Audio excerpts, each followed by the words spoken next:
Para la creación del cómputo, hacemos clic en Community Databricks, en Home, ¿no? O la pantalla de inicio de Databricks. Hacemos clic en Cómputo y hacemos clic en Create Compute. Y en este caso, estamos usando el cómputo 10.4, la versión del entorno de ejecución 10.4, con Apache Spark 3.2.1 y Scala 2.12. Y, y bien, como podemos observar en pantalla, el clúster está siendo creado. Enseguida vamos a poder utilizarlo. Bien, esto tarda solo apenas un par de minutos, por lo que no vamos a esperar demasiado. Bien, ¿alguno ha tenido problemas? Quizás que me quiera mencionar en cuanto a su cuenta en Databricks.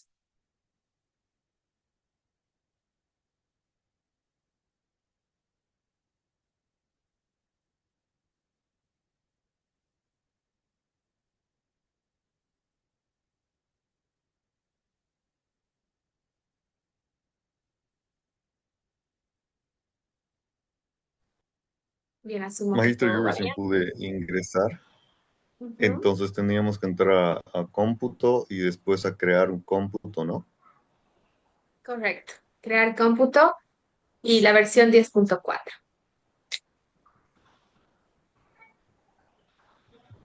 10.4. Ok, gracias. No hay de qué. Asimismo, recordemos que debemos descargar el archivo CSV si todavía no lo hicieron, que se encuentra en la plataforma, también en la sesión del día lunes.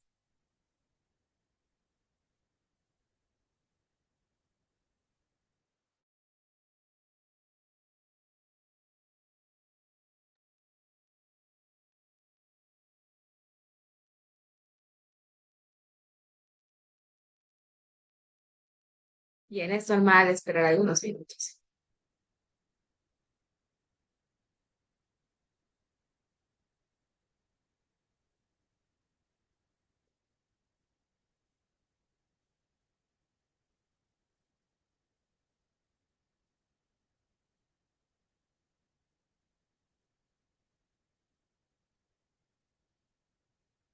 Bien, mientras va cargando, podemos aprovechar de repasar otros conceptos para aprovechar al máximo nuestro tiempo.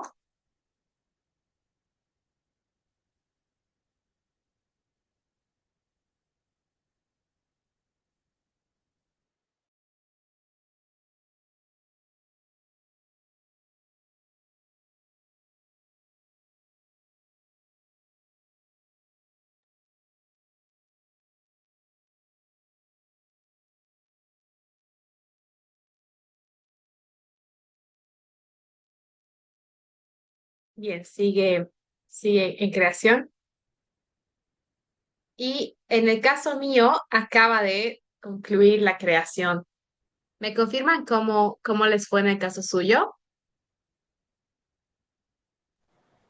Sigue en ¿Me creación en mi comentan caso, si magistro. sí, ya está listo?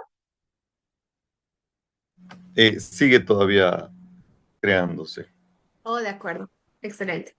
Bien, como sigue creándose en su caso, entonces vamos a aprovechar nuestro tiempo y vamos a continuar explorando los servicios de AWS. Bien, precisamente el día de hoy vamos a hablar de lo que es el cómputo. Y bien, ¿qué es lo que tiene AWS para ofrecernos en cuanto a cómputo? Lo que tiene es principalmente el servicio de S2. S2 es el servicio de alquiler de instancias que tiene AWS, donde pone máquinas virtuales a nuestra disposición que nosotros podemos alquilar. Y bien, lo interesante de S2 es que podemos elegir cualquier combinación que queramos y usarla para algún fin en particular, como por ejemplo cómputo optimizado para la memoria o cómputo optimizado para el uso general. Entonces, vamos a también explorar por el servicio de S2. En poco vamos a levantar un servidor. Y bien, también enseguida vamos a hablar de otros servicios de cómputo que nos ofrece AWS. Otro ejemplo es el servicio de .s2 o Spot. Y bien, ¿de qué trata S2 Spot? S2 Spot es un servicio igual al de S2, simplemente que es o viene con un descuento increíble y este descuento alcanza hasta un 80-90%. Bien, ¿por qué nos ofrecerían el mismo servicio por un precio menor? El detalle está en el que ese 2 spot mm, nosotros lo alquilaríamos si para nosotros no es algo de vida o muerte el tener nuestros servicios a disponibilidad. Porque ese 2 vendría a ser la capacidad dormida que AWS estaría alquilándonos y que en caso de que se llegara a usar por un cliente grande que quiere escalar rápidamente, em, este cómputo o este servicio ya no estaría disponible para nosotros durante esas horas. Es debido a eso que el descuento es tan grande. Bien, de todas formas es útil si realmente nosotros no vamos a hacer un uso intensivo de estos recursos. Sin embargo, es una opción, sí, que es interesante por el tema precio. Por otro lado, existe un servicio de escalado automatizado, ya que no tenemos una demanda constante todo el tiempo, y este se trata de S2 Autoscaling. Por otro lado, si queremos crear y operar un servicio privado virtual, entonces Lightsail es nuestra solución. Y finalmente tenemos la Batch, que nos ofrece un cómputo en lotes, ¿no? Como habíamos hablado anteriormente, este es el servicio manejado por las multinacionales para poder realizar un procesamiento masivo de los datos. Aquí tenemos un resumen general de las instancias que podemos alquilar según cuál es nuestra necesidad. Por ejemplo, tenemos las instancias optimizadas para el uso de memoria. Y bien, les hago una consulta de la lista que ven. ¿Cuál les parece que es más interesante para nosotros que tenemos casos de uso de Machine Learning?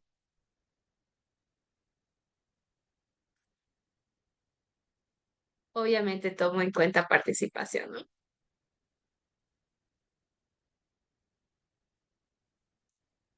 De las que ven en pantalla, El último, ¿cuál el que es? tiene GPU.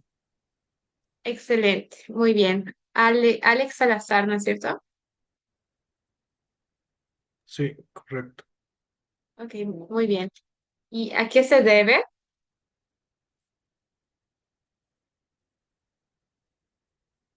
¿Para qué tiene GPU? Aceleradoras gráficas Ujú. que se usan en redes neuronales. Excelente, muy bien. Alex mencionó uno de los usos aplicados a lo que es aprendizaje automático y es, sí, redes neuronales. Las redes neuronales requieren de ese tipo de infraestructura con GPUs.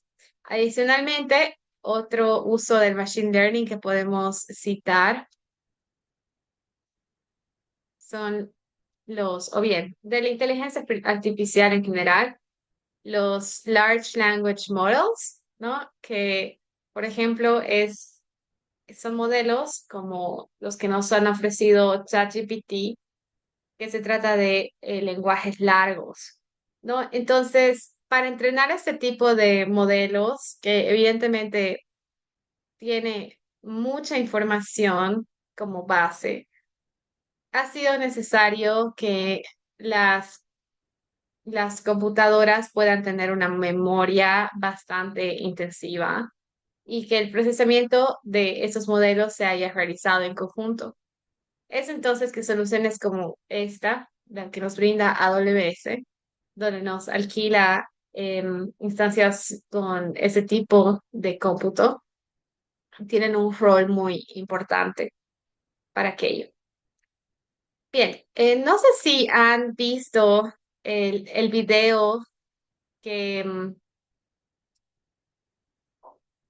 que ha compartido el fundador de NVIDIA, el gerente general de NVIDIA, con respecto a la comparación entre instancias que tienen CPU e instancias que tienen GPU. ¿Les gustaría revisarlo? Dura 30 segundos. No sé si ya todos lo vieron para que no lo muestre. Ok, me piden revisar. Excelente.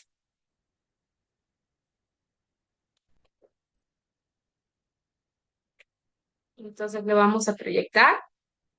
Es cortito, no nos va a quitar mucho tiempo, pero realmente nos muestra muy bien la idea de lo que es un cómputo de esta forma. Bien, lo acabo de enviar por el grupo, pero también lo voy a proyectar.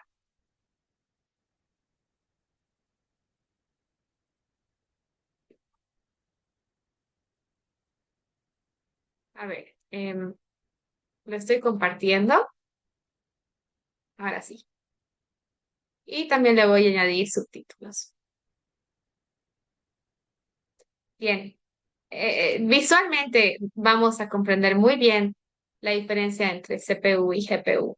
Y vamos a entender por qué es que em, es bastante importante.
Bien, ese fue el video.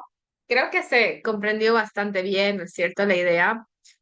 Mientras una computadora que tiene un tipo de cómputo de CPU realiza las acciones secuencialmente, una por una GPU es capaz de procesar todo al mismo tiempo y es por eso que también es bastante fundamental para lo que son las redes neuronales, porque es capaz de eh, memorizar todos los parámetros que se están construyendo a partir de estos modelos.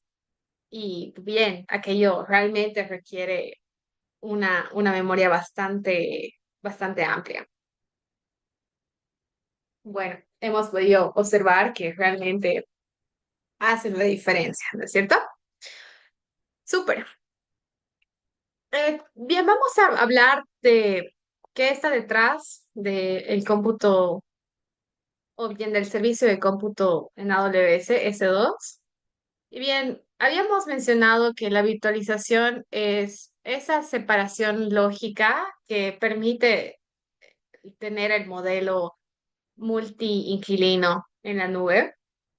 Y bien, esto es gracias a un hipervisor, ¿sí? Que es el que hace posible esas separaciones lógicas. Ahora bien, en su computadora personal, por ejemplo, estoy proyectando la mía. Si ustedes instalan un software como el que tengo en pantalla, Oracle Virtual Machine, sí, este es el software responsable que llamaríamos hipervisor y que es gracias a él que nosotros podríamos asignar recursos a una nueva máquina. Por ejemplo, aquí podría crear una y bueno, importaría una imagen de una computadora y le asignaría recursos como por ejemplo número de gigabytes, ¿sí? Entonces, es un software, básicamente. Lo interesante es que podemos alojar distintos sistemas operativos, como por ejemplo que nuestra computadora host sea, vamos a decir, Linux, y dentro de esta computadora se alojen más máquinas virtuales, como por ejemplo una máquina virtual que tenga un sistema operativo Windows, ¿no? Y otra Linux. Entonces, nos permite abstraernos un poco de de la máquina host. Bien. Por otro lado, tenemos a disposición en AWS el servicio de containers, ¿sí? O containers. Bien, los containers lo que nos permiten es lograr una fácil transportación de aplicaciones, porque básicamente van a alojar todo lo que necesitamos para correr una aplicación. Por ende, tenemos en AWS el servicio de contenedor elástico, en Registry, Service y Kubernetes, que nos permiten gestionarlos para poder almacenar, administrar e implementar las imágenes de contenedores. Enseguida vamos a comprender de mejor o con más detalle qué significa un container. Bien, un container, ¿sí? Es capaz, nuevamente, de alojar aplicaciones de forma independiente que quizás requieren distintos recursos para funcionar. Por ejemplo, ya les ha debido suceder de forma local, por ejemplo, que han instalado una librería y que esa librería para trabajar necesita la versión específica de otra librería.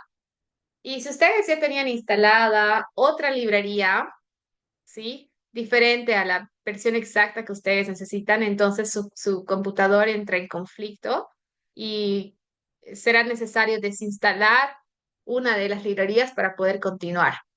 Bueno, Docker soluciona este problema porque es posible almacenar absolutamente todo lo que necesita una aplicación para correr en una imagen donde todo esté armonizado. Bien, la característica de los containers es que son livianos y bien, es fácil compartir recursos entre equipos de esta forma porque no es necesario mandar, por ejemplo, qué librerías deberían estar cargadas en el ambiente. Es decir, todo puede ser enviado como si fuera un mensaje, instalarlo y que comencemos a concentrarnos en armar una aplicación o en desarrollar algo únicamente. Bien, más concretamente, ¿sí? Si hablamos de la definición, decimos que los containers son responsables de empaquetar el código, el entorno de ejecución, las bibliotecas y las dependencias de una aplicación en una imagen independiente, donde por supuesto las imágenes son muy distintas o pueden ser muy distintas entre sí. No existe nada que los conecte y que justamente cree estos conflictos que hemos mencionado. Hace que las aplicaciones por ende sean portátiles y que sean fácil de transmitir de un entorno a otro. de una computadora a otra, ¿sí? Y esto previene, como habíamos mencionado, los conflictos entre procesos. Bien, aquí tenemos un ejemplo de cómo luce aquello. Si tenemos a un cliente, que es nuevamente un dispositivo, este puede conectarse al host del Docker, es decir, a un motor Docker que va a hacer posible almacenar las imágenes de varias aplicaciones. Bien, entonces, lo que hace posible la containerización en este caso es el motor Docker. Bien, si se pregunta cómo luce Docker, por ejemplo, bien, aquí les puedo mostrar en mi caso un ejemplo. Bien, en mi caso tengo instalado Docker Desktop, ¿sí? Aquí lo pueden ver en pantalla.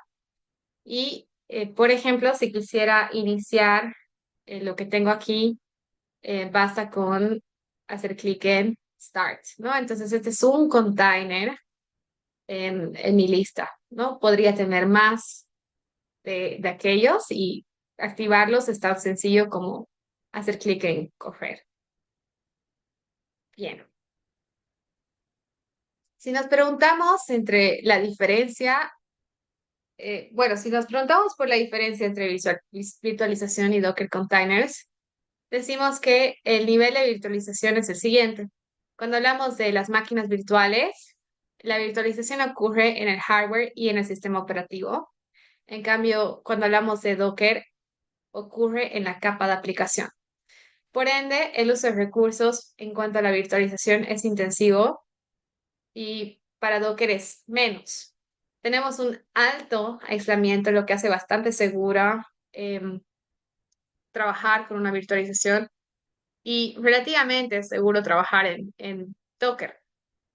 Y bien, el tiempo de inicio para Docker es más rápido que en el caso de un entorno virtual porque estamos trabajando con un uso intenso de recursos.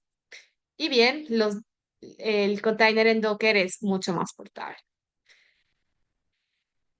Ok, sí, para Rubén la respuesta es Runtime 10.4. Por favor, es la que hay que despertar. Es el cómputo que debemos despertar. ¿Sí? Y bien, enseguida vamos a responder a la pregunta de Alex precisamente.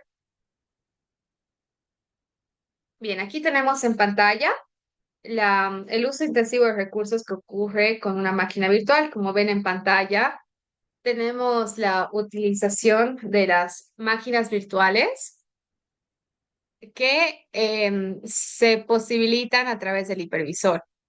Y este recurso, esta utilización es intensiva, ya que consume los recursos físicos de la computadora directamente. Sí.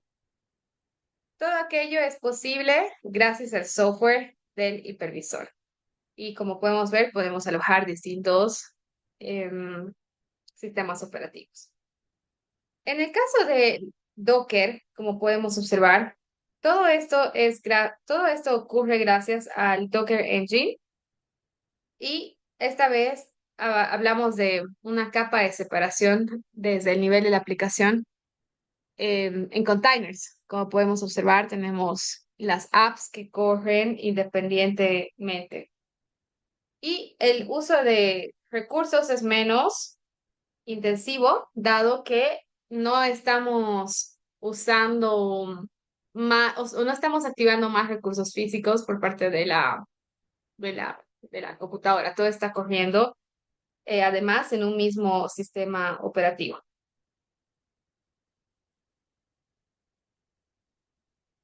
Bien, como vemos en pantalla, aquí tenemos también algunas diferencias. Decimos que los contenedores se utilizan a menudo para múltiples aplicaciones, ¿sí? En cambio, las máquinas virtuales nos permiten trabajar con múltiples sistemas operativos. Cuando tenemos, por ejemplo, un conflicto de que una aplicación no corre en un cierto sistema operativo, es una solución excelente que nosotros podemos trabajar directamente en nuestra máquina.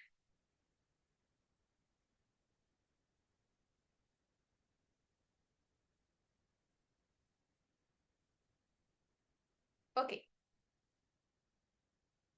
¿cómo podemos diferenciarlos? Podemos decir que la máquina virtual es más aislada, ¿sí?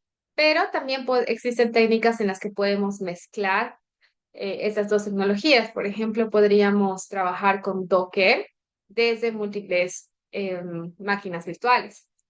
Aquello implicaría una capa más de seguridad y beneficiarnos de la portabilidad que tiene Docker.